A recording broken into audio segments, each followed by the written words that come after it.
we have just hit 2100. We are now facing very serious opponents. And for those who've been following the speedrun and kind of watching it evolve, we've basically hit a rating where opening theory has become ultra important.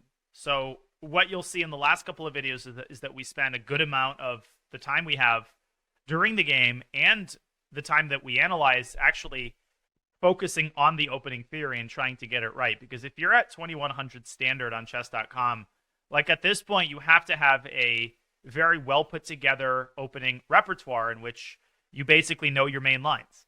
And the entire premise of the speedrun is that my explanations as well as the analysis is made to the level at which we're at. So if you're a newer chess player, or if you're a beginner, hopefully you'll still find helpful things within my explanations, but just realize that I'm trying to level the explanations at the rating range in which we currently are located. So having clarified that, let's throw ourselves into the pool. And we probably will have black. We had white in our last speedrun game. It was an Alapin, which our opponent played the E65 variation. It was a pretty quick game. Let's see what the chess gods have in store for us here. There we go. We have white again against Kazeo 2088. And as usual, we begin with 1e4. Let's see what our opponent faces us with, and we have a French, which I think, believe it or not, we have not faced yet in this speedrun. Don't quote me on that. I might be wrong. Obviously, our response is d4, and here we are already at an early crossroads. Now, the line that I have recommended in previous speedruns is the advanced French, but not just a regular advanced French, but rather the Nimzovich variation of the advanced French, where you go e5, black plays c5, and then you don't play the sort of automatic move c3. Instead, you actually develop your knight. It's a super counterintuitive line if you've never seen it before, because white voluntarily gives away the pawn chain and allows c takes d4, and there's like a deep positional underpinning to the Nimzovich variation that makes it, I think, a very dangerous line for the unprepared player. But since this is a more opening theory minded speedrun, I want to play the line that I am most comfortable with personally, the line that I've played for most of my life, and that is the Tarrasch variation, which is characterized by the move knight to d2. So if you know nothing about the French, then very briefly, white has a couple of ways to meet the move d5. The most natural of white's responses and the most popular move is knight to c3. That leads to incredibly theoretical variations, and that's something we don't want to touch with a 10-foot pole. There's also the exchange variation, which we also don't want to touch with a 10-foot pole. I think the Tarrasch is a great line because it straddles the bridge between not being too theoretical, but also having that venom, which can allow you to really crush a player who's not incredibly well prepared. And in response to the Tarrasch, black has two main continuations. The one that appears more commonly in modern day Grandmaster chess is c5, and I'll talk a little bit about it after the game. The sort of more traditional French-spirited move is knight to f6. And in response, we push e5, and we get kind of the advanced French structure. Now, the main line is bishop to d3. We bring our bishop out to the most natural square. Black plays c5, and here, in fact, we do play the move c3. And you shouldn't think of this as an advanced variation. This is the pawn structure that you will find in a lot of different French lines, but the advanced variation has very, very different piece configurations for both sides. So there's actually very little in common between this line of the Tarrasch and the advanced French, by which I mean, 3 e5. And in this position, white is at a further crossroads. We have to defend the d4 pawn, and we can do it in two main ways. The traditional move is to bring the knight out to e2, and there's a lot of positional details that kind of stand behind the reason why a certain move is played, or we choose one particular way of defending the d4 pawn. But the move that I have always played, and I've played this with great success, the more tactical line is knight g to f3. So 10 to 15 years ago, maybe even 20 years ago, this was still a newer move that was catching French players off guard, and there was a period where even the strongest GMs and noted French experts were struggling tremendously against the move knight g f3. But now this is a very well-known line. It's still less popular than knight to e2, but in my opinion, it's more dangerous, and it's easier to learn and to play for the sort of intermediate player. So black responds with one of the many possible continuations, just kind of a regular developing move, bishop to e7, and we do the same. We castle kingside, and here black is at a further crossroads. There is a super tactical line where black plays g5. I'm really hoping that we face that line in this game, because that will allow me to illustrate a lot of the juicy ideas that white has in this variation of the Tarrasch. But French players who aren't too familiar with the knight gf3 variation often resort to the more natural continuation, which is just a castle kingside. And in that position, white has sort of a small but very stable advantage, and white's play in that line is pretty intuitive and rather unremarkable. So our opponent is taking a little bit of time. Don't, misinterpret my words. The Tarrasch is still like a very, very theoretical line, and you still have to know a lot of theory if you want to play this line successfully for white. But you still can't compare the amount of theory in the Tarrasch to the amount of theory in 3 knight c3, which I would never recommend, even to like an advanced player, because the time investment that you have to put in to play knight c3 successfully, I just think is not realistic for, most people with like a job and a family. I think knight d2, again, kind of strikes that balance. It gives you a serious chance to fight for the advantage without being like ridiculously theoretical. There's a lot to know, but you can definitely learn this, and you can play the Tarrasch very successfully. So we get back to this position, and we're facing the move a5, which is yet another of black's kind of top-rate continuations. This move is very, very common in this line, and it's a more positional way for black to treat this line. Black is kind of grabbing space on the queen side. Black is also preventing, well, knight b3 was impossible anyway because of c4. Black's main idea is to drive this pawn down to a4 and make it very difficult for white to reshuffle his pieces on the queen side, right? That pawn on a4 really clamps down on some key queenside squares, and it makes it hard for us to play b3. It covers the b3 square, and often black accompanies the move a5 with the follow-up queen to b6, which exerts even more pressure on the d4 pawn. So there's many ways that we could meet the move a5, but the most natural one, and the one that I've played for most of my life, is just to play a4 and to freeze the a5 pawn in its tracks. I think this is a very unpleasant move for most French players because we're preventing black from achieving their main aim, that is to drive the pawn to a4. So once again, we just shut all that garbage down. We play a4. I've had this position in numerous over-the-board games. And here black plays pawn takes d4. So our opponent displays a good knowledge of opening theory. The point of this sequence is that by provoking us into playing a4, black has created an outpost for his knight or his bishop, but typically his knight on b4. And we're probably going to see our opponent play the move knight to b4. And I think one thing that has to happen as you climb the rating ladder is you have to have a more nuanced positional perspective on whatever situation you're in. So I think a newer player would see the b4 square and say, well, this is really unpleasant, right? Black can play knight to b4 and attack our bishop, and that's a huge outpost for the knight. But the outpost on b4 is just one of many, many components in this super rich position. Some of those components favor black, but a lot of those components actually favor white. So for one thing, we have the equivalent outpost on b5. And it's true that it is a lot harder for us to get a knight to b5, because for us to get a knight to b5, we would have to burn 3 tempi. And you actually do see white playing the move knight b1, followed by knight c3, and sometimes knight b5 in this line. And the reason that you have these tempi to burn is that the center is closed. And as I've clarified on many occasions, when the center is closed, you typically have more time to do what it is that you want to do, whatever it is. Like any maneuver, any plan, you have more time to achieve it because there's kind of less going on. And as long as you can keep your center defended, you've got quite a bit more time than you would with a wide open center.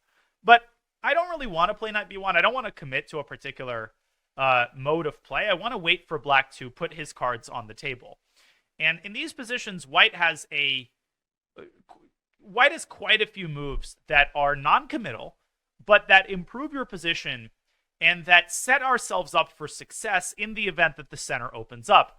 And if you're a more habitual French player with either side, you should know that there is one idea that you should always be prepared for. Like when we look at this position, we've talked about ways in which black can attack the d4 pawn. And in reality, there's only one such way. Black can play queen to b6. But you can also attack this pawn chain from the other side, and it's a lot more common across all French lines for black to play the move f6. This opens up the center, it opens up the f-file, and whatever we do, we need to be prepared in the event that black decides to play f6. And so a very, very good way for us to do that is just to situate the rook on e1.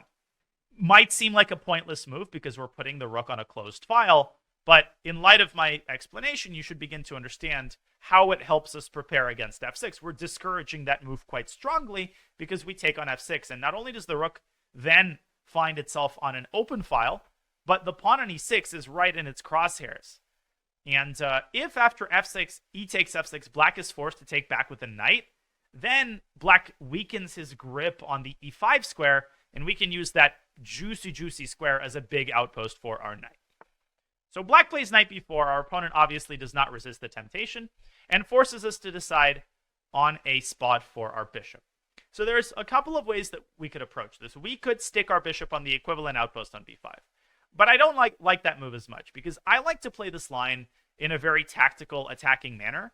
And so I really like the placement of this bishop on the b1 h7 diagonal. Why do I say that? Because, well, the bishop is targeting the h7 pawn.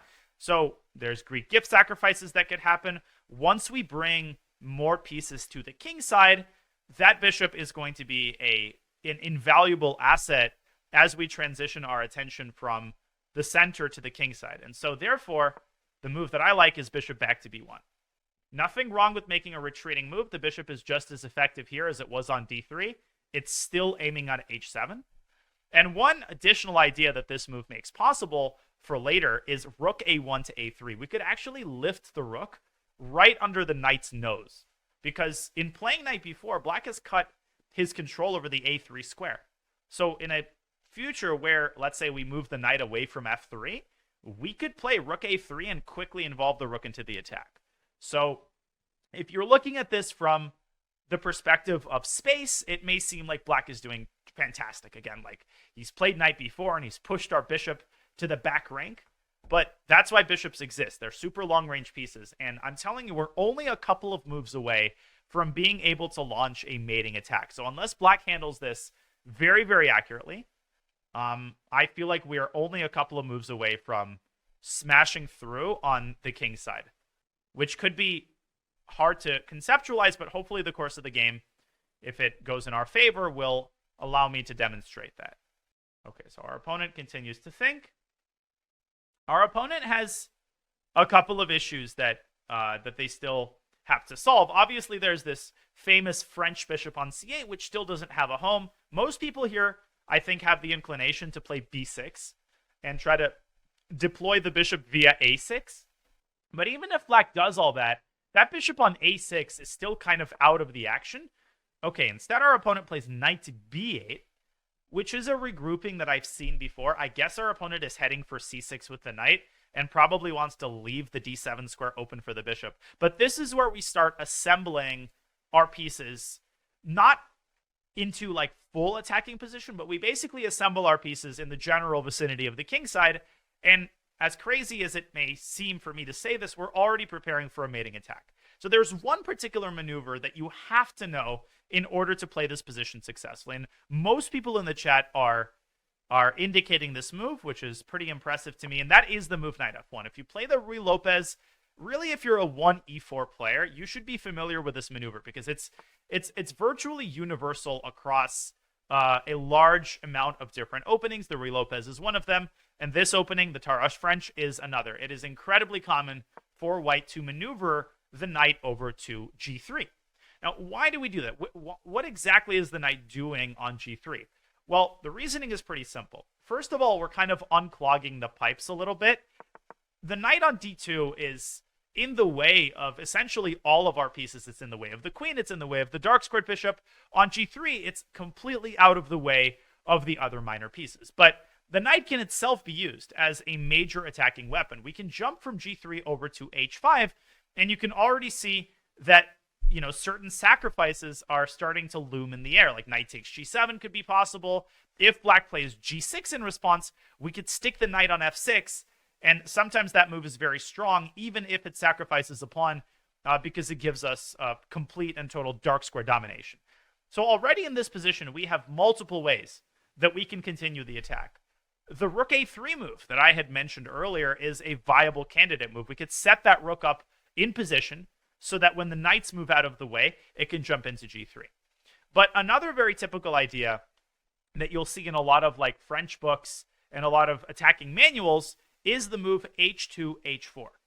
And if this move works out successfully, then after the game, I can show you countless examples of this move leading to a decisive attack, again, across many different openings. Like, that's the beauty of the attack that we're about to unroll. I really feel like all of these moves are essentially universal. So your eyes shouldn't glaze over just because, you're not a 1e4 player or you don't face the French a lot. These are important ideas for you to conceptualize because they form the underpinning of successful attacking chess. Now, what the heck is the point of h4? And it's not what you might think. Of course, we can advance this pawn 2 squares to h6, but that would actually serve to close the king side up. That is the last thing that we want because it would allow black to play g6, and then it will be very, very hard to unclog the kind of reverse triangle pawn formation that black would have set up.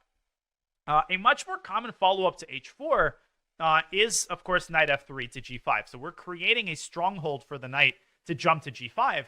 And once the knight jumps to g5, the diagonal now opens up for the queen to leap into h5. So you can see how quickly the pieces start coming into position.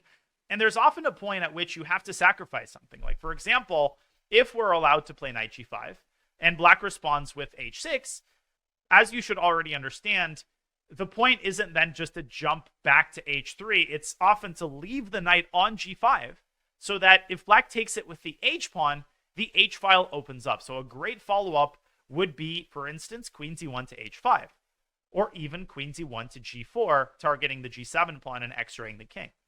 Now, all of this is great. You might be looking at this and saying, well, I get it. We want to go knight g5.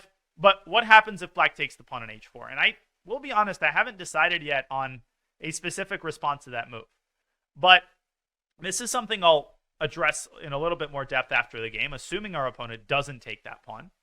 But there's a couple of important things to understand before we even address like the actual point of the sacrifice. And the first is that in these types of middle games, a single pawn almost never decides the outcome of the game. Almost all of the pieces are still on the board.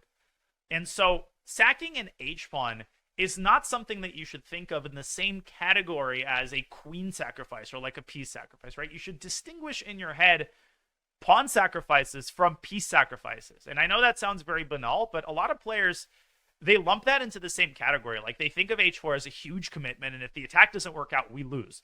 And on the vast majority of levels, that's absolutely not the case. So one very simple thing that we could do after bishop takes h4 would have just been to take the bishop and claim that we have the bishop pair and dark square control. So it's really not such a big investment or commitment to where you have to have a clear understanding of what you're doing if black takes the pawn. We'll talk about that more after the game because black has taken the game in a completely different direction. He's played f6, which I think is a pretty adequate response to h4. Black tries to open up the center and make it harder for us to concentrate our forces on the king side. Well, we don't have too much of a choice here. We don't want to allow black to be the one to take on e5. We should do it from a position of strength. So let's start by playing e takes f6. It would be great if we could play queen d1 to h5 here. Unfortunately, that is illegal. And now we reach a critical moment. Here we have to be very concrete and very accurate because we've got a weakness on d4, and we have to keep that pawn in mind. That's not just any pawn. If we give that pawn up and black takes it with the bishop, then the f2 pawn will be in the crosshairs of the rook and the bishop as well. So knight g5 might come to mind as a very tempting move, but in response to knight g5, black will probably go h6, and if we just blindly throw our pieces onto the king side, we might very well end up at a dead end because black will take on d4 and generate pretty massive counterplay based on an attack on f2. So if we do play knight g5, we actually have to calculate some variations there. Some of you are pointing out knight g5, h6, and then knight takes e6, But then black plays bishop takes c6, rook takes c6, and bishop takes d4. And again, it appears that white is at a dead end because black has major pressure on f2. Then h4 is also going to be hanging. That doesn't seem to be really in the spirit of the line. So I'm going to take a little moment here and think about our candidate moves. What's interesting is that we haven't really made any tactical commitments, right? We haven't committed to playing sacrificially or even playing tactically. We could take this in a positional direction because if we think about the move f6 in sort of a positional framework, the main drawback of this move is that it creates a massive hole on e5. And this hole could be used later on in the game as an outpost for our knight. So you might say, well, what are we waiting for? Let's go knight e5. But if you go knight e5 too soon, this goes back to something that we discussed in an earlier game, which is that you don't want to occupy a weak square with a pawn. You typically want to occupy it with a piece. And after knight takes e5, we would have to recapture with the pawn. And we would also give up h4. So you might say, well, how do we prepare the move knight e5? Let's play bishop f4. And that would be a totally viable move. But I think a more challenging move for black would actually be bishop c1 to g5. This is a more active way to try to remove one of black's critical defenders on the e5 square. And this is a typical concept. So notice that we played h4 with a tactical aim in mind. We wanted to checkmate black with knight g5, but we're actually using that move for positional purposes. And this is the flexibility that I talk about really often, which is necessary if you want to thrive at a high level. You can't get fixated on one particular goal. Okay, black did something unexpected, so we change our frame of thinking, and now we're playing very positionally for control over the e5 square. What is black likely to do here? Well, if black plays bishop takes g5, I actually think we could have some really cool tactics there based on a Greek gift sacrifice with bishop takes h7, believe it or not. And we'll explore that after the game because I don't think black is going to take our bishop. But it's essentially functions like a regular Greek gift. Bishop g5, bishop h7, king h7, we recapture on g5 with check. And after king g8, our queen drives into h5. And I feel like the attack is unstoppable, much like it is in like a regular Greek gift sacrifice. So what happens if black doesn't take on g5? Well, the move I'm expecting is h6. I think this is going to be the instinct of most like 2,000 players. And then, of course, we play bishop takes bishop. Black will probably recapture with the queen, which I think is the most natural way of recapturing. And then I think would be a great time to increase our control over the e5 square by applying the rook lift that I had talked about earlier, like rook a3, rook e3. And again, when I had mentioned this rook lift many moves ago, I mentioned it in a tactical context. I mentioned it in the context of trying to get the rook, let's say, to the g file. And again, we're repurposing a tactical idea into a positional idea. We're using the rook lift to increase our control over this key central square on e5, and we're going to try to like strangle black positionally rather than checkmate him tactically if h6 happens. Now, you might hear all of that and say, okay, this makes sense, but haven't we seriously weakened our king side with h4? And h4 is far from a serious weakening of the king side. It really isn't a big deal that we pushed the h-pawn because we still have the kind of the core of our king side pawn formation, and our king is still perfectly safe. Queen c7. Okay, that's a decent move, I think, by our opponent, which doesn't seem to do all that much. I guess it unpins the bishop, but it's not like the bishop has all that much mobility to begin with.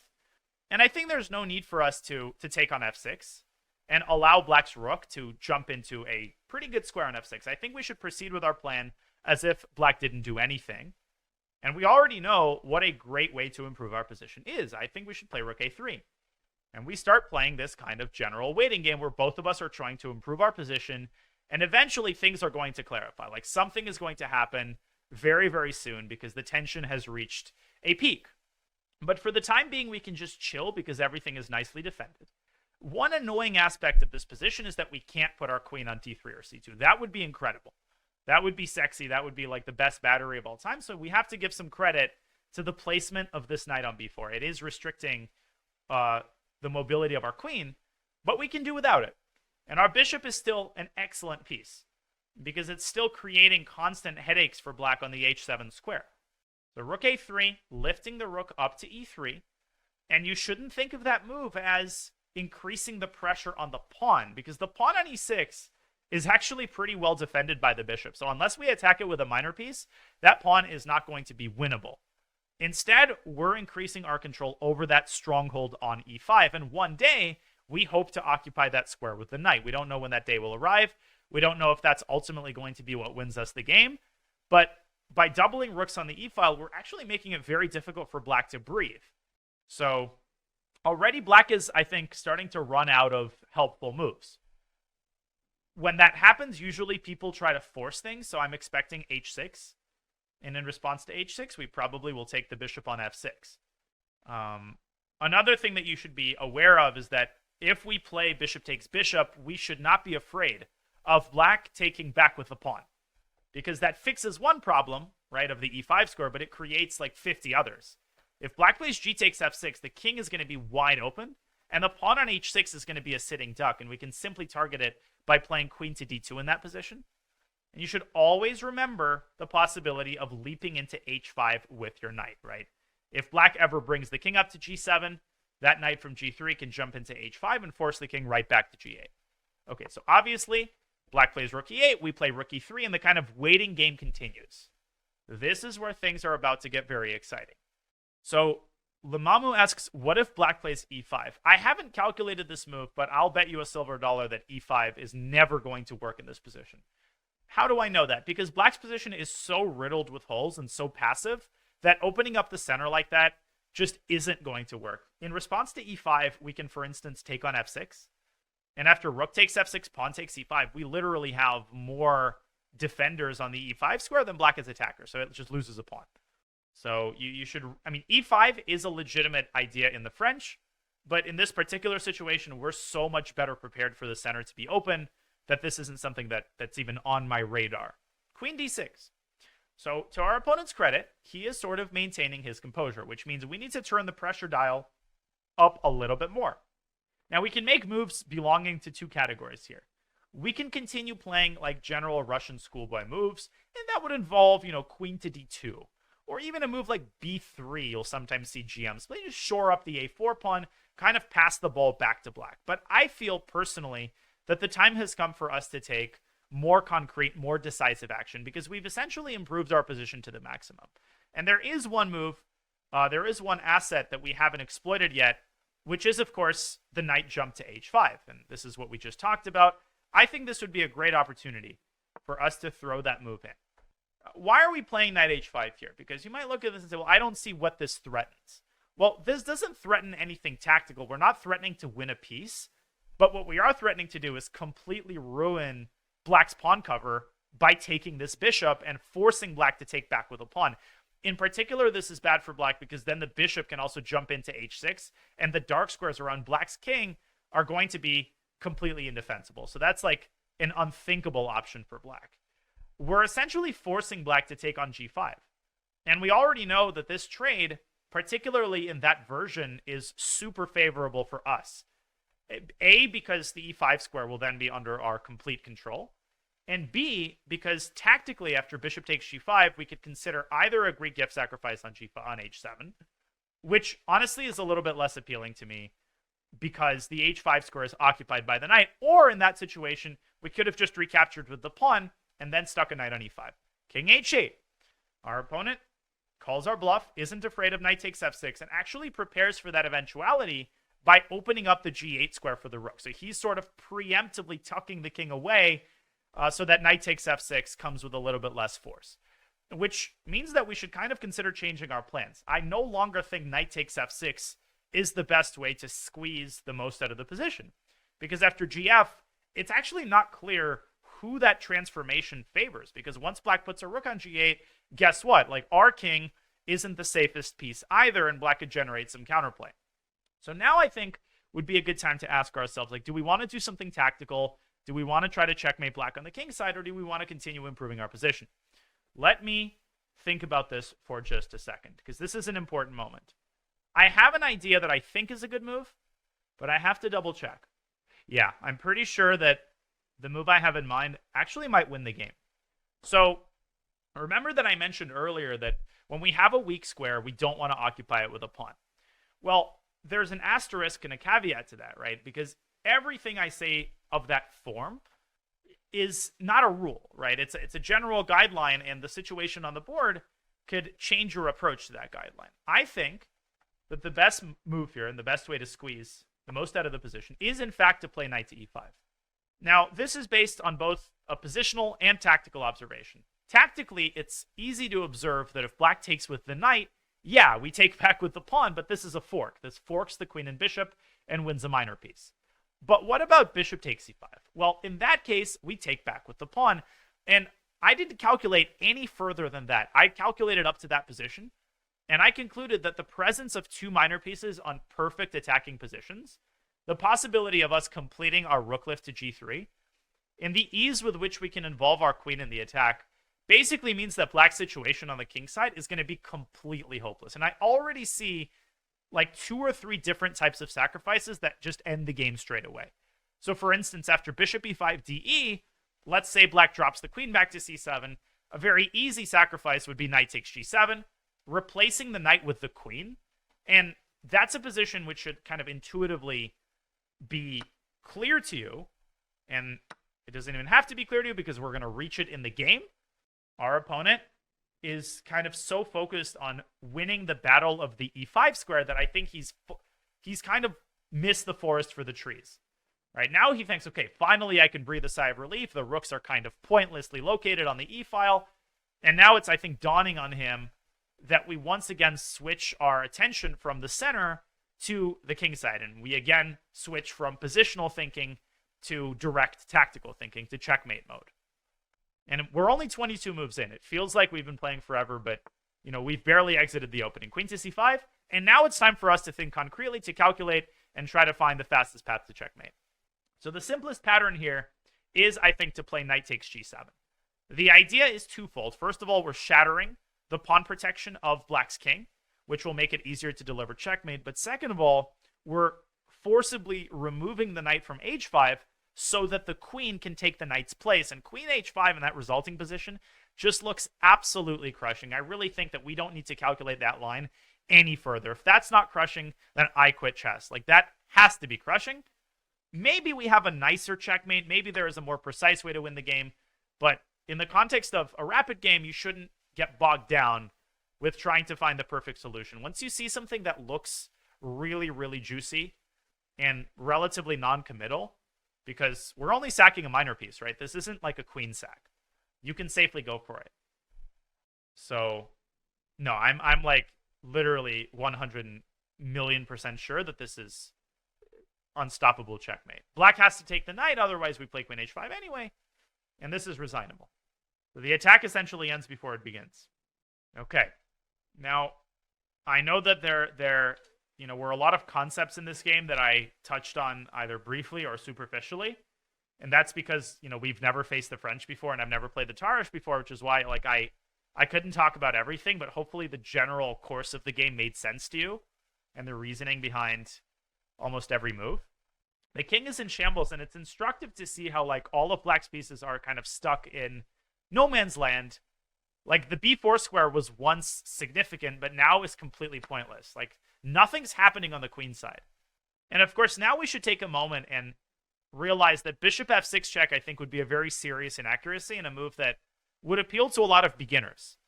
And the reason is because black had sacked the exchange on f6, and that's the last thing that we want.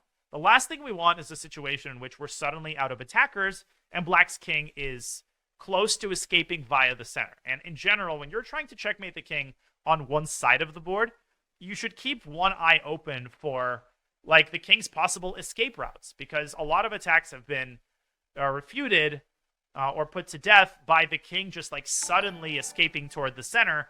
And if black's king were not on g7, but let's say on c7, white would be completely lost. So the attack is situational. It's based on where black's king is, and we have to make sure that it remains firmly locked on the king side. And that's a good reason for us to keep our dark squared bishop alive. If nothing else, that bishop holds the king's escape route via e7 under lock and key. Even if black's king were somehow on f7 here, it would not be able to escape via e7 and d8 because of the presence of this dark squared bishop, if that makes sense.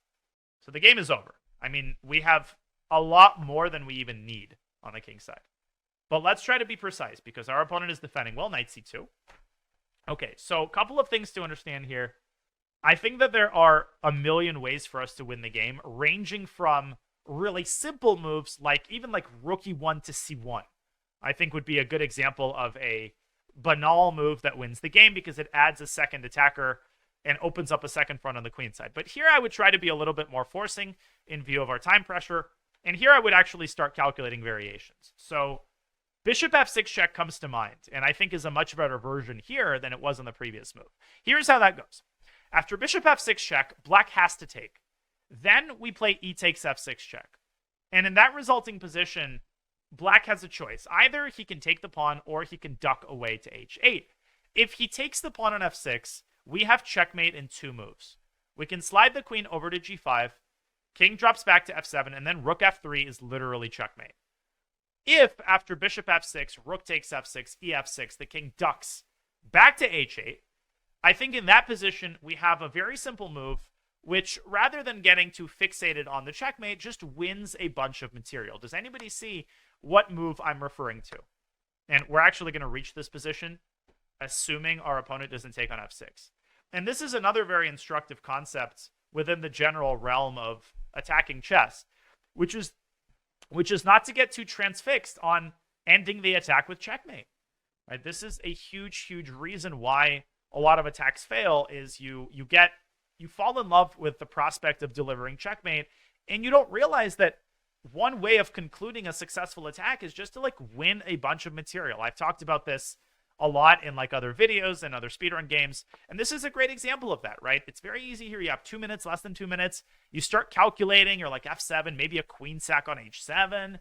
All of that is totally unnecessary. Maybe there is checkmate, but I see a move which I know for a fact ends the game on the spot because it wins the knight on c2, and then we're going to be up in exchange, and we're going to have this decisive attack. Okay, so this isn't some sort of like, you know, weak man's attacking move. I think this is probably even the best move according to the engine, as you'll find. And one other important observation is that the knight is actually pinned, not in the traditional way, but if it takes the rook, we have queen takes h7, checkmate. Otherwise, black would have a way to give away the queen for 2 pieces, and the game would continue. Okay, now we obviously play bishop takes c2, and we kind of enter the final stage where we just need to make a couple more accurate moves and finish off the attack. And the most pleasant type of attack is one in which you actually are up material, because then you don't feel the pressure of having to convert the attack in a certain span of time. So what's the easiest way to end this game? Well, anytime a pawn is moved, you have to briefly assess what squares it opens up for your pieces. There are 2 moves that win on the spot. The first is to complete the rook lift with rook g3, but the more thematic move is queen to g6. How do you see this move? Well, you should have been aware of this idea really for the entirety of the game. And I think it's kind of fitting that our early decision to put the bishop on b1 rather than f1 or b5 bears fruit at the very end of the game. Like, we actually end the game by finally being able to set up this battery. And in the event of queen g8, this is just made in 2. So a simple game, a pretty straightforward attack, nothing crazy, nothing special, but this is how to kill the French, essentially.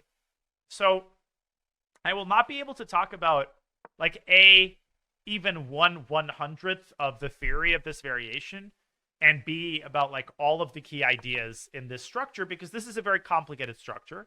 But I'll try to give you like a general picture of what we want to achieve with white and what you need to study if you want to reach a good command of the Tarrasch variation, which has brought me a lot of success. So previously, in previous speedruns, I recommended the Nimzovich variation. I still stand by it. I still think it's a great line. And I'm trying to give you like a choice. And in this position, c3 is the traditional advanced variation, also very good. But the line that we played previously is knight to f3. And the basic idea is that if black takes on d4, you don't recapture on d4, you aim for quick development and control over key squares in the center. You're basically trying to keep this pawn alive and make sure that this pawn seriously clamps down on black's development. But at a higher level, this line is considered to be a little bit dubious. And if black knows how to play against it, like, white's not contending for an advantage. In fact, like, white is struggling for equality if black plays this very precisely, which is why, you know, at a 2100 plus level, I like the Tarrasch, knight d2. So black has 2 main continuations here, and then there's a couple of sidelines.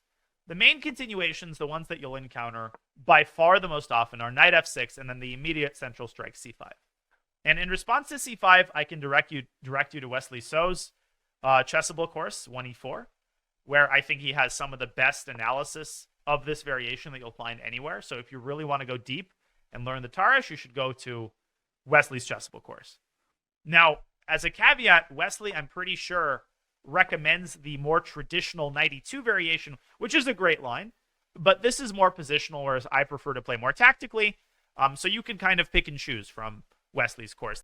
Now, as an elevator summary of what c5 is all about, here the move I recommend is knight g to f3, aiming for quick development and making sure that both of your central pawns are covered. And there's a pretty staggering amount of theory here. The main continuation nowadays is c takes d4, knight takes d4, and now knight to c6 is considered the sort of the most straightforward continuation. Here, you bring your bishop out to b5. Black responds with bishop d7. You play knight takes c6, and you reach like another very typical kind of pawn structure that you have to understand and know in order to play the Tarrasch successfully. In fact, black can play bishop takes c6 here, but more common in recent times is pawn takes c6.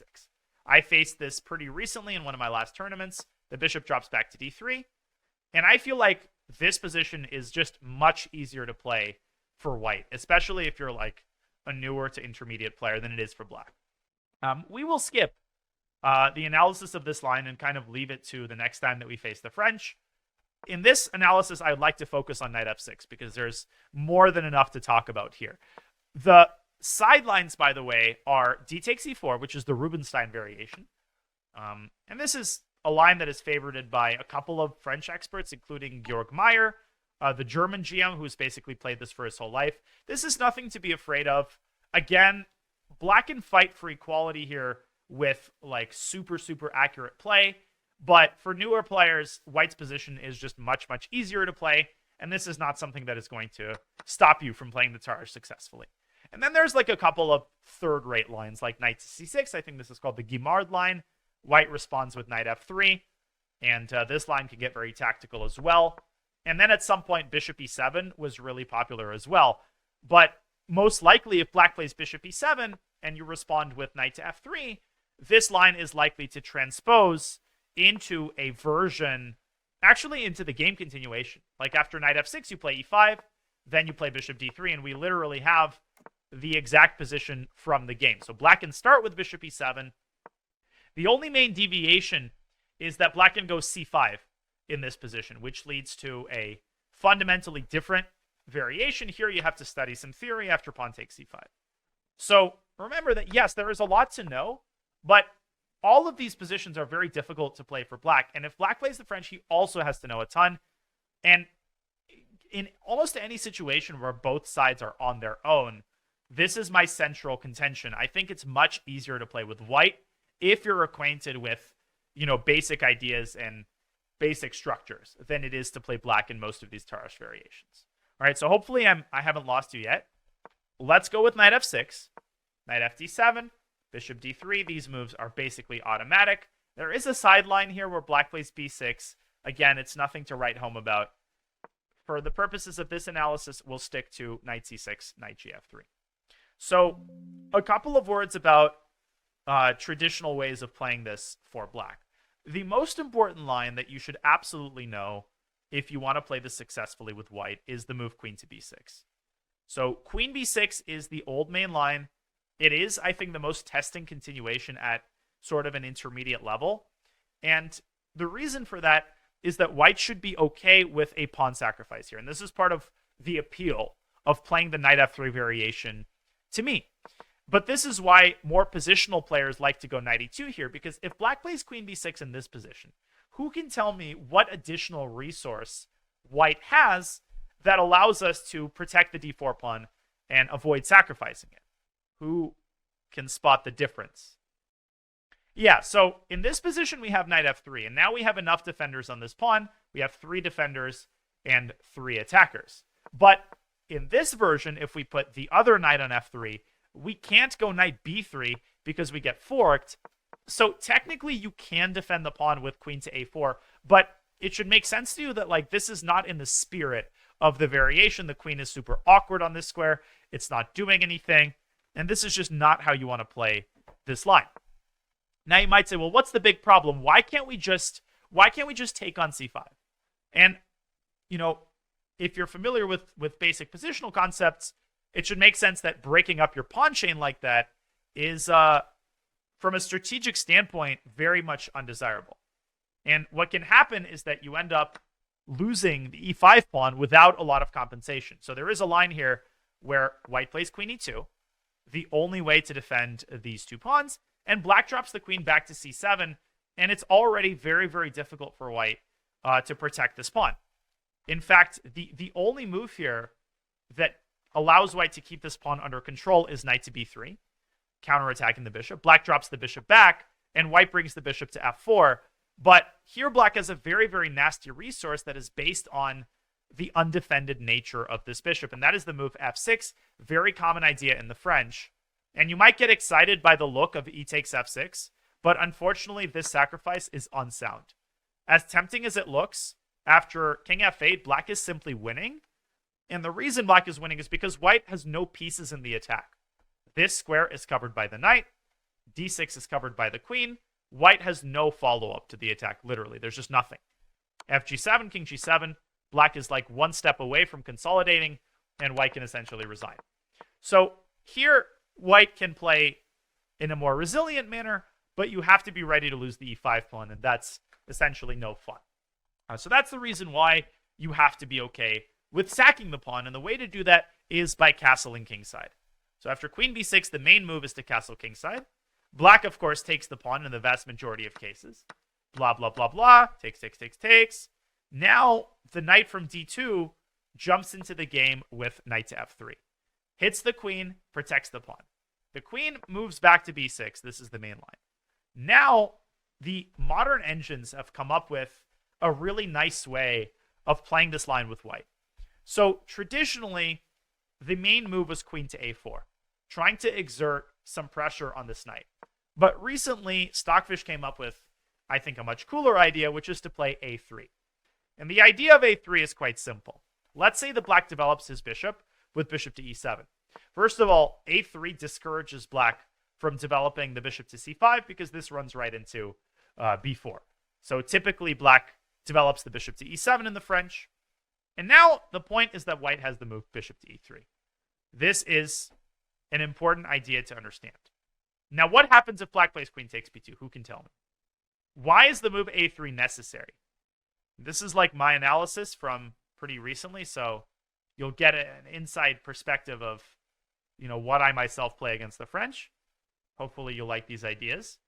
Yeah, so of course you play bishop d4, and the queen is trapped. So why was a3 necessary? Because it covers the b4 square. Otherwise, black would be able to evacuate via b4. So in this situation, black cannot take on b2, cannot block with a knight because of b4, and so black must either satisfy himself with bishop to c5, which is in general a very undesirable move strategically in the French. And the reason why is that now the g5 square is uncovered. Now you might be like, g5 square is uncovered. Why is that important? Well, the reason it's important is because after a move like bishop to d2, which, by the way, is far from a bad move.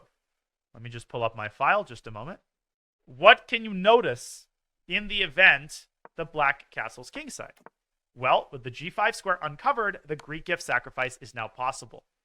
After king takes h7, knight g5, it's a classic Greek gift, and it's a terrible version for black because all of his pieces are scattered about on the queen side. So after bishop to c5, I actually think bishop d2 is the best move, and it is the best move according to the engine. Black has no good moves. The bishop on c5 is stuck, and the Greek gift sacrifice works really, really nicely in this version. The line goes on. Black plays king to g6 here. White delivers a check on c2, forces black to play f5, and after ef6, king f6, I won't bore you with like the crazy details of this line, but after queen h7, white has a massive attack. The rook is coming to e1. There's a million mate threats, and this is essentially unplayable for black from a practical standpoint. Okay, so hopefully that makes sense. That's why bishop c5 isn't good. So black is essentially has to resort to playing queen back to d8, which is super passive. And now, rather than trying to checkmate black in one go, the best approach here is just to play quiet, simple positional chess. You start by playing rook to e1, just like solidifying your control over the center. Typically, black like castles kingside. Now it's a great idea to bring your queen out to c2 and force a weakening move like h6. And now the engine likes rook a to d1, bringing the rest of the pieces into the center. And just look at black's position and how hard it is to play. And one of the more beautiful ideas is if black tries to develop his queenside with b6, white already has a winning idea. Why did we induce the move h6? Why is that a weakening move? Well, this is an idea that you should be familiar with. Who can tell me how white sets up an unstoppable threat of basically checkmate on the king side? This is a really, really cool move. Really cool move. So it's not g4, because g4 weakens white's own king side. There's a much more effective way of exploiting this hook. Not bishop h7, rook d4. It's a retreating move.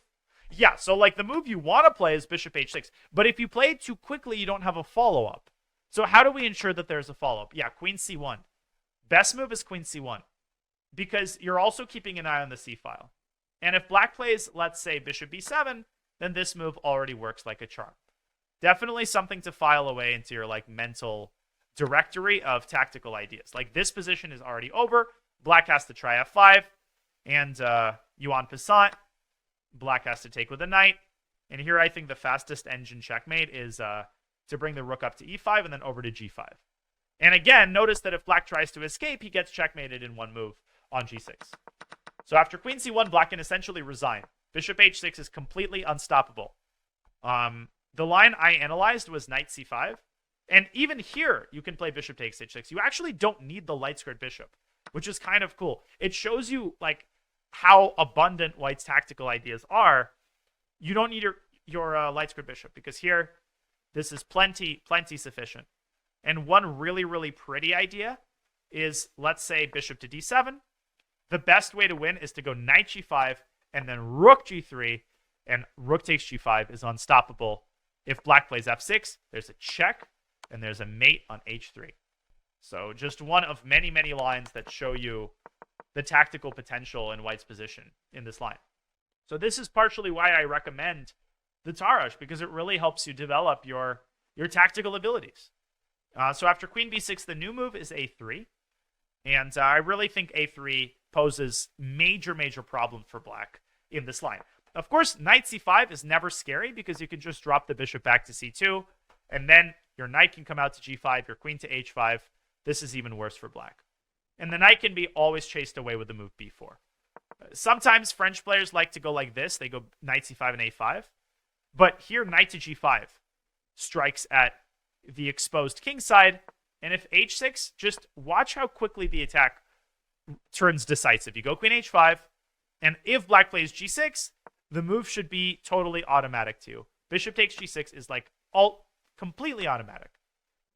But an instructive application of the theme I mentioned at the end of our game comes in this position. What do you think is white's best move? What do you think is white's best move here? What is the winning move? Yeah, you don't go for mate. So a lot of newer players, they might sit there and, what about this check? Well, this check doesn't do anything. The winning move is just knight f7. The freaking rook is trapped. Literally, the rook is trapped. We've only sacrificed one minor piece, and we've gotten 2 pawns for it. Well, I guess 1 pawn, because we were a pawn down. The rook cannot be defended. We're just going to be an exchange up. If black counterattacks a rook, big deal. We just go rook b1. So a very, very important takeaway from this game is that a lot of these attacks, they don't actually conclude in checkmate. They conclude in the gain of material. And if black plays queen c7, there's another classic idea, knight f7, queen f7, and bishop g6 pins the queen. Okay, so I could analyze this for several more hours, but it was important to me to demonstrate what to do after queen to b6. Our opponent chose the sort of second main line, bishop e7, and here there's only one other variation that I want to explore in depth. And once again, I will reveal some of my like deeply held opening secrets, and that is the move g5. So there was a point at which this line was considered to be essentially the refutation of the knight f3 variation. And if you're a French player, you know, you should be aware of this incredibly scary idea of playing g5. And what makes this idea scary is that black just wants to go g4. There are some versions in which like this move literally traps the knight. But of course, the larger point is to throw the knight off of f3, which releases white's control over the d4 pawn. So if white handles this incautiously, then white's entire center can collapse. If white plays h3, this often exacerbates the problem because now g4 will come and potentially open up the h file, and that's the last thing you want. Okay? So when I faced this line for the first time about 15 years ago, I tried something interesting. After h5, I said, I'm going to stop the progress of black's pawns by playing g4. And in response to this, my opponent applied one of the most beautiful ideas that have ever been played against me in the French. Here's what happened in that game. My opponent, whose name is Abhijit Gupta, Indian Grandmaster, we got this position. And let me verify that this was the exact position we had in the game. And it was only after that game that I basically went back to the drawing board and developed a really good system against g5 because I got smashed. So let me double check. Okay, it was a slightly different position. It was actually this position, except black's bishop was still on... Oh, just a moment. It was a slightly different variation, but I'm pretty sure that this idea can be applied here. Basically, what black does is he plays queen b6. Now, sacrificing the pawn here makes a lot less sense because white's pawn is on g4 and the king is so weak. So the only thing that white can do is play queen a4. And here the idea still applies. My opponent, in a very similar position, played the move a6. Now, who can tell me what the heck the idea of this move is? The position that we actually reached was really, really similar. It was this exact position, but black's bishop was still on f8, in other words. Yeah, queen to a7 and b5. And it turns out that white's pawn on d4 collapses because b5 is unstoppable. You're going to lose d4, and then you're going to lose e5, and you're going to lose the game. This is just a crushing idea. And my opponent carried this idea out and won the game. So that's when I realized that you never, never, never want to meet this by playing h3 and g4 because this weakens your king side way too much.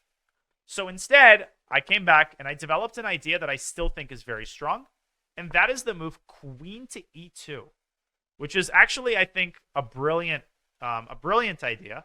It's still not a very common move, so you're still likely to catch a lot of players by surprise with this move. Now, first of all, let's understand what happens if black plays g4. So obviously, you drop the knight back to e1, and you might look at this until I don't get it. Doesn't this just help black collapse our center? Well, the caveat is that the g4 pawn is now hanging, and if black takes on d4, we recapture on g4, and this is a terrible version for black, because although black has succeeded in essentially exploding our center, black now has massive fatal weaknesses on the king side, because the queen is coming to g7. After knight to c6, the queen literally dives into g7, forces rook f8, and the e5 pawn is very easy to defend. We can do it by playing knight d to f3. Very important to put this knight on f3 to open up the diagonal for your dark squared bishop. Black is busted here, completely and utterly and totally busted. Just look at black's position. Black can't move. Typically, people play knight c5, and you can just drop the bishop into h6 and then take on h7, and the rook is going to be trapped. So this is over. But here's the secondary idea of queen e2. Let's say that black plays the move h5, which is what most people end up playing against queen e2. Now, what is the idea of h5? Who can tell me why? What does this move threaten? Why can't white just do anything? And this is what helps you understand white's response to this move. So let's say white plays a random move like a3. So it doesn't threaten h4. It threatens g4 because now the pawn is protected, right? Now the pawn is protected. So if we go down this line, you can't take on g4 anymore. But now we understand the secondary idea of queen e2. You play the move queen to e3, and you use the queen to defend the d4 pawn. Typically, black excitedly plays g4. And this queen looks like a terrible piece because it can be chased with bishop to g5. I've literally had this against GMs. This is already almost losing for black. Because here you pull out your third trump card, and that's the f pawn. You play f4. And if black takes on passant, then you play queen takes f3. And the attack on the f7 pawn becomes completely and totally decisive. And what's really pretty is that if black, for example, defends the pawn, that knight on e1 can be put to use guarding the d4 pawn in like the most harmonious way imaginable. Black has no more way to put pressure on d4. You have a retreating square for the bishop, so this is never scary. And white just has like long-term massive pressure on f7.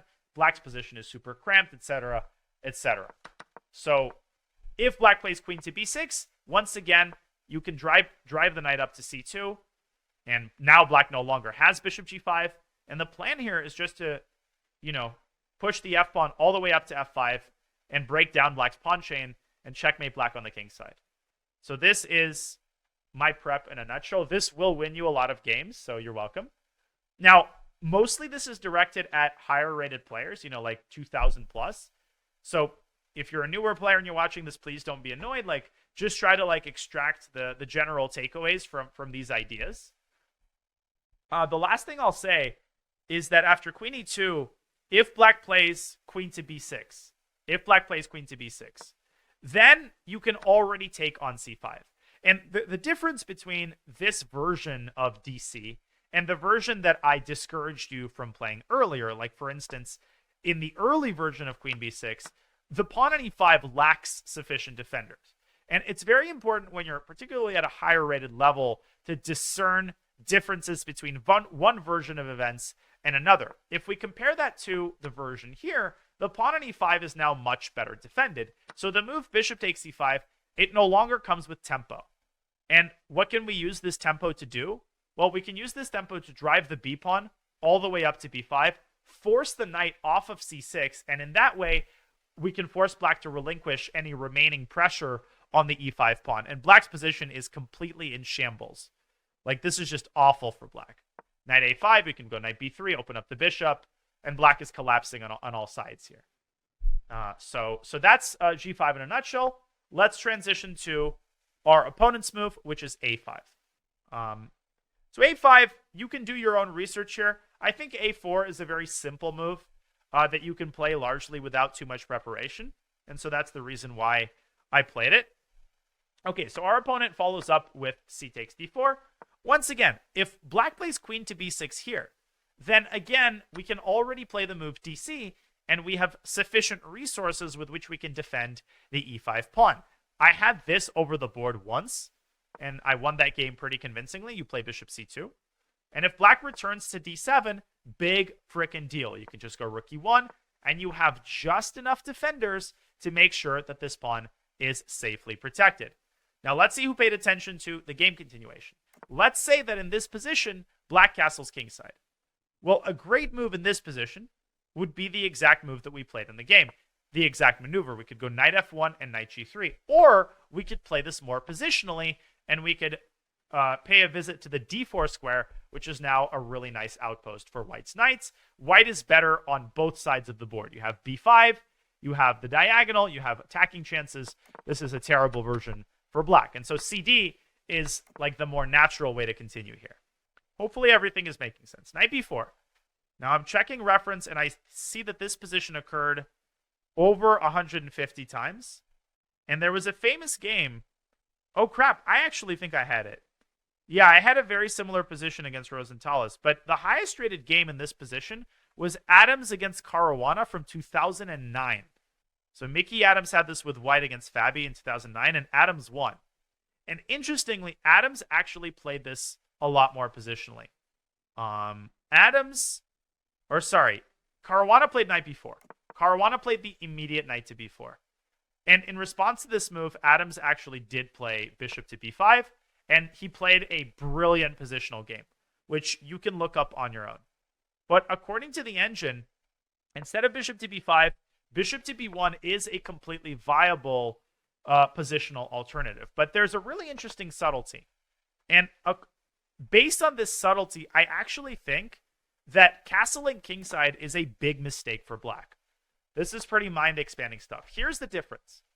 After castles kingside, rook e1, knight b4, bishop b1, the king has already committed to the kingside. And it's already committed to a lifetime of misery because of our pressure on h7. But after the immediate knight b4, after bishop b1, black doesn't have to commit to castling kingside. And believe it or not, the king in the center is much safer in this particular position than it would be on the king side. So by comparison, bishop b1 is a lot less effective here. Black can play b6. And if we try to do the same thing that we did in the game, if we play rook e1, bishop to a6, 50 games in the database here, and if we play knight f1, black can essentially save a tempo on castling kingside and immediately go for the queenside pressure with rook to c8. So this has occurred many, many times in top-level games. And if white plays knight to g3, here is the crux of this difference. Black has a resource in this position that he would not have if the black king were already castled kingside. It's a pretty crazy-looking move, but it should make a lot of sense if you're familiar with one of the chief drawbacks of like the knight placement on g3. According to the engine, white is still better after this move, but at least it keeps practical chances for black. And it is the move h7 to h5. Were black castled, this move would be impossible because that would be unprotected. Black plays h5. Black wants to drive this knight out of g3, but more importantly, black wants to prevent the knight from jumping into h5. And the top engine move here is one that we made in the game, and that is the move rook a1 to a3, preparing to contest the c-file with rook c3. This has still occurred in a game. Now the engine recommends g5, opening up the familiar kingside attack, and the position is crazy. Like, if you analyze with the computer here, the lines are absolutely crazy. It's giving an edge to white, but obviously both sides have, like, ample chances here. And so that is why Michael Adams, as well as many others, decided to go bishop b5, and then maneuvering the knight from b1 to c3 with, like, a clear positional advantage. White is still better here, but obviously with bishop b5, white is basically playing on the queen side rather than on the king side. But after castle's king side, rook e1, knight b4, here bishop b1 is a no-brainer because the king is now stuck on the king side and we're setting up like a massive king side attack. So this is what it really comes down to. It's these like small subtleties, these move orders, and they are what like start to decide the game at this level. All right, it may sound totally insignificant, but I think after bishop b1, black is borderline lost from a human perspective just because white's attack is so ridiculously strong. So our opponent played very sensibly, like knight b8 makes perfect sense. We played knight f1, completing the standard maneuver. The engine eval here is already plus 2.5.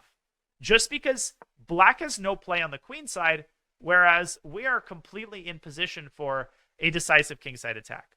And there is still a game in the database here. Black was 23-51 and white was 26-39. Ukrainian Grandmaster. So in that game, black played the miserable move g6. Oh, this is sexy. And white missed the top engine move, which is still to play knight h5. And if black takes, knight to g5. Oh, look at this. Bishop takes g5. You sack 2 knights in a row. Now you play queen takes h5. You hit the bishop, hit the pawn. Black has to go here. And now who can find the brilliant winning move? You already know this idea. It's time to apply it. White to play and win. You know, chess is just amazing. It's a quiet move. It's rook to a3. Time to involve the rook. Now, what does rook a3 do in this exact situation? Well, let's say black continues chomping on the pawns. Well, you just go rook g3. And black just doesn't have sufficient defensive forces to hold up the king side. The threat is queen takes h6 as well as bishop takes g5. The game is over. That's it. This would have been the fastest way to win. If black does not take the knight on h5, then we win by either sticking the knight on f6 or playing bishop to h6. Black has no moves here. So let's say black makes a waiting move, bishop d7. Again, the engine likes to involve the rook. Rook to a3, rook to c8, for example. And now h4 is actually a great move, setting up a stronghold on g5 for the other knight. So we literally just play with this knight hanging, and the moment black takes, we apply our standard idea with knight to g5. Just to show you the attacking potential that white's pieces possess here. I think our opponent played a better defensive move than the 2300 did. I think g6 is just essentially a losing move. And yeah, so h4 is not mandatory, but I wanted to play this move because it illustrates white's attacking potential. So in response to bishop takes h4, I think the simplest thing to do would be to play knight h5. Just sticking the knight on like the ideal attacking square and setting up the threat of knight takes g7 as well as rook to a3. So the engine line here is g6. We just play knight takes h4, queen h4. We give a check on f6 and we win the game because the bishop hangs. And we can also simply trap the queen with a move like g3. Or the top engine move is rook to a3 again, lifting the rook up to h3. And here we have this beautiful move, just winning everything because this is checkmate. So in response to knight h5, g6 is literally never possible. So let's say black withdraws the bishop back to e7. Well, you will never guess what the top engine move is here, right? Once you're familiar with the ideas, you can apply them over and over and over again. And who would have known that a4 is a move played not just to prevent black from playing a4, but also to open up the pathway for the rook to join the attack via a3. White plays rook a3. Black has no moves. Again, let's say that black just continues accumulating on the king side. Bang. Knight g7, king g7. And now a very common follow-up is to play either knight h2 and open up the pathway for the queen, or just drive the queen up to h6 with a completely decisive attack. Check. Let's say that the king tries to run to the center. We just go knight g5 check. We take back with the bishop, and it's very obvious where this is going and not in a favorable direction for black. Queen to b6, queen h5 check, and rook g3, etc. This is easily winning. Just rook h3, and black has no pieces on the king side.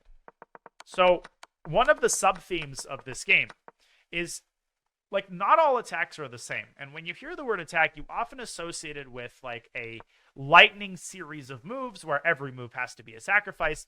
Many times when you're attacking, you can afford to play slowly, right? Because black has nothing going for him on the other side of the board. So a lot of attacks have to be conducted in this very slow, or relatively slow and deliberate way. And the build-up to the sacrifice is the stage of attack that's not talked about enough, right? When you're solving exercises or you're reading books, they usually talk about the final stage. That's like the stage which begins with this move. But the stage that's not talked about enough is the one that involves moves like h4 and knight h5 and rook a3. Remember that those build-up moves are an integral part of every attack, particularly attacks that involve this many moving parts. So our opponent played f6, which I think relatively is maybe even the best resource. We take on f6, and now a critical part of the game where we transition from attacking play to positional play with bishop to g5. So that's a long speech, but hopefully this helps you understand how white's attack actually works. And once again, in response to bishop takes g5, we have the Greek gift sacrifice. So notice how we're like seamlessly weaving between positional play and tactical play based on what black is doing. So if bishop g5, we deliver a game-winning tactic with bishop h7. Our opponent played queen c7, and here we continue playing positionally with rook to a3. Our goal to secure complete control of the e5 square. Now, if black had played h6 and tried to force things, yeah, we would have taken on f6. And then we could have thrown in the move knight h5 because it doesn't hurt. And then we could have continued by dominating the e5 square with knight e5. And the attack flows naturally. Now we stick a rook on e5. The other rook can come into g3. And we can kind of go back to deciding the game via attack. So h6 is never scary. Our opponent decided to keep the tension, and the rest of the game, I think, is pretty much natural. We go rook e3. I think the engine always finds ways that, like, the defending side can survive for longer, but hopefully the course of the game was able to show you just how difficult it is for black to play a position like this. Our opponent played queen d6, and now we found the perfect opportunity to play knight h5. Our opponent played king h8, and now the other knight comes into e5. And already the game is over. Because, once again, if knight e5, then we play d e5. If black takes the bishop on g5, then the open h-file only serves to further illustrate the hopelessness of black's position. In response to knight takes e5, we can again switch from positional to tactical gear. We can take with the pawn voluntarily. And the reason is to garner a tempo that we can use to stick the knight on f6.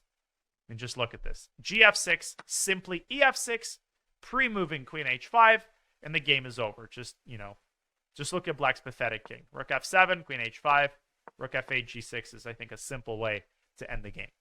So that's another one of the sub-themes of this game, which is like not assuming that you're playing with one mode, right? You're not always playing positionally or tactically. You could basically be doing both at the same time, and you're deciding on a mode based on how your opponent is reacting.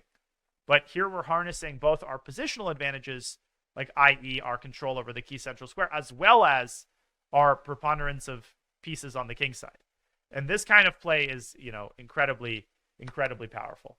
And we conclude the game with a simple sacrifice, knight takes g7, followed by queen h5, and this is already forced mate.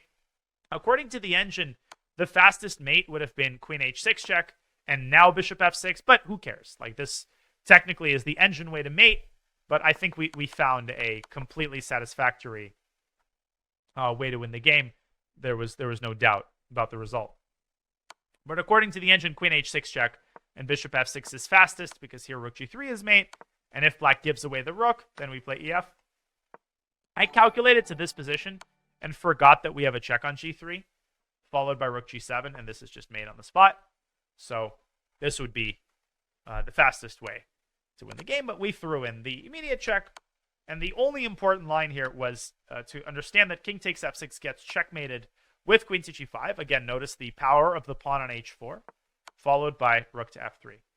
And that's another cool takeaway from this game. I think most people, when they think about the use of pawns in attacking, they think of like pawn storms, right? So when you see the move h4 as a less experienced player, you might think that the only idea is just to run the pawn up to h6 and to shatter black's pawn formation. And that is a viable use of pawns in attacking. But there is a second use, which is to basically advance pawns and use them as pedestals on which you can put your pieces. Like, the pawn can be a very powerful supporting piece, which can open doors for your minor pieces to jump into squares that they otherwise couldn't access. And that's ultimately what ended up happening in the game, or what could have ended up happening if black had played king takes f6. As it stood, like, we just play rook c3, then we take the knight, and then we mate with queen to g6. Or platform is a better term, I think. So int90 asks, why not the immediate knight rook c3 after knight c2? Well, because that blunders the pawn on f2, and then the rook on e1. This would be the best way to complicate the game. White is still winning after bishop takes c2. This just illustrates how bad it is for black. You can literally blunder this pawn with check and then the rook, and you're still winning. But why allow any of that, right? Also, the e5 pawn, a platform for the bishop to jump into f6. Hopefully, that wasn't too rambly. Just as a quick summary, we didn't talk much about the other options in this position for black. The main one is c5, and I have a feeling that we're still going to face this in a later game in the speedrun. Here, we focused on the second main line. Now, there are some sidelines along the way that we didn't talk about. So I showed you some of my preparation after queen to b6. The bottom line is that you are ready and willing to sacrifice the pawn on d4. And the second line we focused on is this very sharp line with g5. And in response to g5, queen e2 is a very, very powerful weapon to have up your sleeve. Of course, this merely scratches the surface. Like, at one point, g6 was considered to be the best move in the position. And I still believe that g6 is probably black's best bet to get dynamic equality. This is something we'll leave for a separate analysis. Also interesting is the immediate a5. Also a line that was very, very popular at some point. But most intermediate players, I think, are still going to face bishop e7 most of the time. And in this position, we also didn't talk about castle's kingside, to which you respond rook e1. And again, this idea knight f1, knight g3 is kind of white's main follow-up. But hopefully you found the analysis to be semi-enlightening. And that concludes the speedrun game for today. If you're watching on YouTube, you can see how much more complicated the games are becoming. It's becoming harder for me to explain everything concisely, and hopefully I'm doing like a decent job of it. But yeah, like, the games are becoming a lot more variation heavy. There's a lot more concepts involved, but that's called chess progression, right? That's why it's hard to improve, because to win at this level, you need to have command of like many, many different concepts that you display every single game, from opening theory knowledge to knowledge of when to sacrifice to knowledge of how to play simultaneously attacking chess while also exploiting positional factors. That's just part of the process of chess improvement. And I'm just doing my best to highlight some of these skills and to show you how I'm able to apply them consistently to win games. So on that note, we're going to end for today, folks. I'm exhausted. I am going to pass the stream off. To whom am I going to pass it off? That's the big question. I'm going to pass it off to Zefcat. Been a while since we rated Zefcat. Let's do that now. Thank you, everybody, for hanging out and for paying attention during the speed runs. It really, really helps to have a captive audience. Hope you enjoyed the chess. Thanks again for all the support and the subs. For those who donated, one quick note: if you're new to this channel, you like what I do, you want to support me, easiest way to do that is to subscribe on my YouTube channel. The goal is to reach 500K subs by the end of 2023. It's not going to happen, but the best chance is for people to subscribe if you like my content and you want more of the same. So thanks, everybody.